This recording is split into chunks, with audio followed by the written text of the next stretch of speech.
What up, G? It's me, Tito Muwawot, again and again. Ano bang bago? Wala. Pasok, uwi, kain, trabaho. Ano bang gagawin natin dito? Kakatapos nga lang din ng trabaho namin. Kaya paglabas namin, nakita namin tong langit, napakaganda. Di ko alam kung anong tawag dyan. Basta ang ganda lang sa mata. At fast forward, ito nakauwi na nga rin ako galing trabaho. Nilagay ko nga yung sleepers ko dun sa lalagayan ng sleepers. At napagbihis na rin pala ako.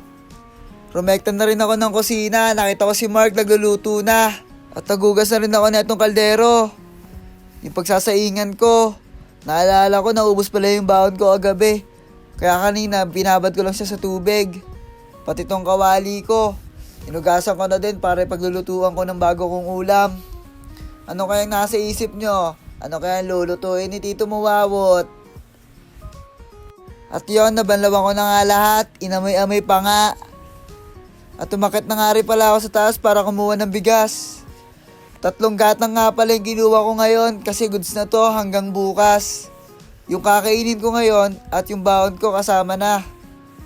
At dali-dali na nga ako bumaba. Pagkababa ko nga, hinugasan ko agad siya. 3 gatang na bigas, 3 gatang na tubig din ang katumbas niya. Kaya ito, nilagay ko na sa rice cooker.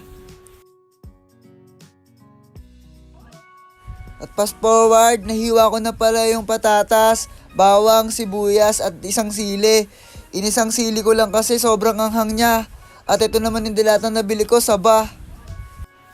At ito, pinainit ko na nga yung kawali. Pagkatapos, ilagay ko tong gamit na mantika. Manok lang naman ang pinrito dyan, kaya okay lang.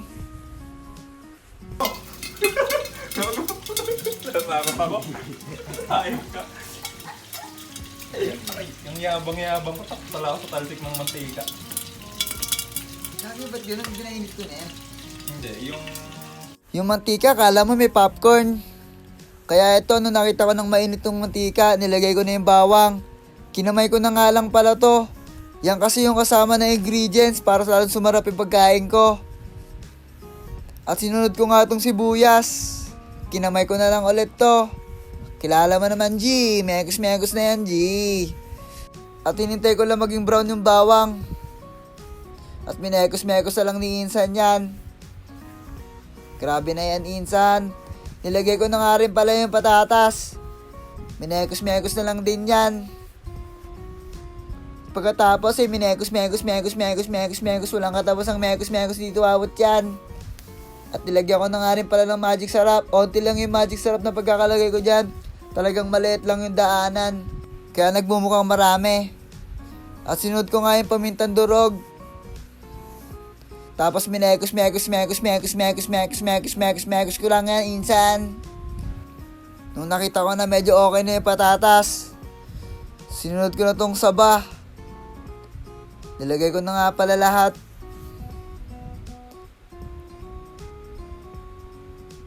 Sobrang solid din tong saba na to. At pagkatapos, sinurog-durog ko na yung saba. Hindi naman sobrang durog, kumbaga hiniwalay-walay ko lang ng onte. Pagkatapos, sinara ko na. At nung medyo okay na, nilagyan ko siya ng tubig. 1, 2, 2 lang, para solid. Okay na din kasi yan, kasi pag sinobrahan pa ako sa baba, baka wala na tong lasa. At hintayin ko na nga lang tumakulo. At yon, kumulo na nga. Tara, tikman natin to kung anong lasa. Sobrang init nga pala kaya hinipan ko muna. Suwabe, masarap. Manghang lang talaga siya kaya hindi nyo nakita sa mukha ko. At nilagyan ko na nga yung baonan ko.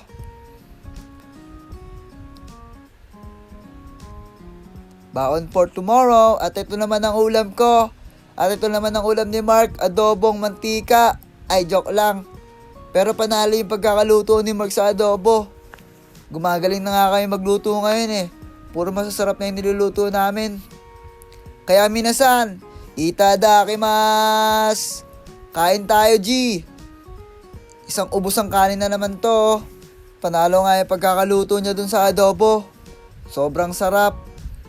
Pagkatapos, nagutom pa nga ako kaya nagsandok pa ako ng kanin. May natira pa kasi akong ulam. Kaya naisipan ko magsandok pa ako. Di pa naman ako masyadong busog.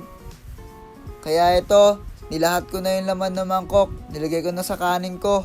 Sobrang panalo kasi yung luto ko. Naparami yung kain ko. Sana araw-araw akong ganito para lagi na akong busog. At the end, tumaba na din ako sana. At ito ang last hit ng aking subo. Wishy! Salamat sa malupitan luto mo, Tito Wawot. Pati onti na lang kainin ng kutsara eh. At syempre, pagkatapos kumain, maghuhugas na naman tayo ng pinggan. Usual, ganun talaga. At pagkatapos ko nga maghugas ng pinggan naghilamos na rin ako agad. Sinabay ko na nga rin pala yung pagtututbrush, binabad ko lang yung sabon din sa mukha ko habang nagtututbrush. Fast forward, nagbihis na nga rin pala ako dito at nag-vacuum ako saglit. Medyo madumi na rin kasi yung inaapakan ko, kaya naisipan ko, vacuum na rin to. At pagkatapos, inayos ko na nga rin yung hihigaan ko. Nilagyan ko nga para ito ng sapin. Ito nga yung nilaban ko kahapon para mabango na rin yung higaan ko at masarap yung tulog ko. Maraming salamat sa inyo, G. Hanggang dito na lang. What up, G? It's me. Grrr! Tito mo, Wawot. At kung loves na loves mo ako, huwag mo kalimutang mag-like. At i-share mo na rin tong vlog ko. Grrr!